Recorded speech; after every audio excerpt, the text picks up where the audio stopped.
Sir దయచేసి నన్ను disturb చేయొద్దు. నేను దిక్కులు చూడను, నువ్వు దిక్కులు చూడొద్దు. వచ్చిన పని చూసుకుని వెళ్ళిపో. కుర్రోళ్ళందరూ కలిసి బుక్ చేసినట్టున్నారు దిక్కులు చూడకుండా. దయచేసి నన్ను డిస్టర్బ్ చేయొద్దన్నానా? Sir new joining sir. అయితే సెండ్ దమ్ ఇన్సైడ్.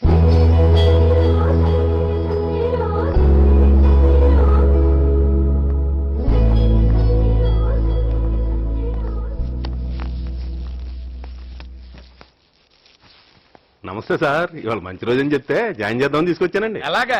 అయితే నువ్వు కష్టపడి చదివి ర్యాంక్ కొట్టి పేపర్లు పడాలమ్మా. అంతా మన చేదస్తంగానండి. మంచి రోజు ఏంటి చెడ్డ రోజు ఏంటి? వీళ్ళు మంచి అనుకున్నది రేపు చెడు అవుద్ది, వీళ్ళు చెడు అనుకున్నది రేపు మంచి అవుద్ది. అసలు విషయానికి వస్తే అండి, మా అక్క మా బావ అండి అదేనండి వీళ్ళమ్మ నాన్న. మా అమ్మాయిని ఏదో పెద్ద డాక్టర్ని చేద్దామని చెప్పేసి రోజుకి 20 గంటలు ఎంతెంత లావుబాటు పుస్తకాలు పెట్టి తెగ చదివించేశారండి. మార్కులు మాత్రం రావట్లేదండి. అదేంటో అలా కాదు కాని బావా, రోజుకి 20 గంటలు కాదు 24 గంటలు చదివించే కాలేజీ ఒకటి ఉందంటే అప్పుడు ఒప్పుకున్నాడండి. మా బావదంతా చెట్టు నెంబర్ 1 అయితే కాయ ఆటోమేటిక్ గా నెంబర్ 1 అవుతుందని లెక్కండి. మరి ఆ లెక్కనే మీ కాలేజే నెంబర్ 1 అని చెప్తే అప్పుడు ఒప్పుకున్నాడండి. మీరు బాగా చూసుకోవాలి. మరి ఏమైనా తేడా పడలు వచ్చినాయి అనుకోండి, మిమ్మల్ని ఏమన్నాండి బాబు, మమ్మల్ని తోలు తీసేస్తాడు. మరి ఏమనుకుంటున్నారా?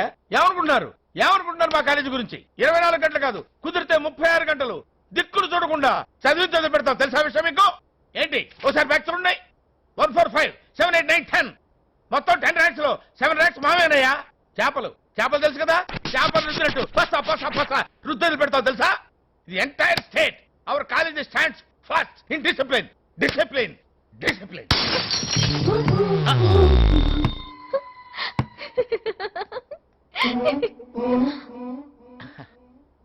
అప్పుడప్పుడు అయ్యి బాబోయ్, అద్దం పగిలిపోయిందిరా. ప్రిన్సిపల్ గారు చంపేస్తాడేమోరా.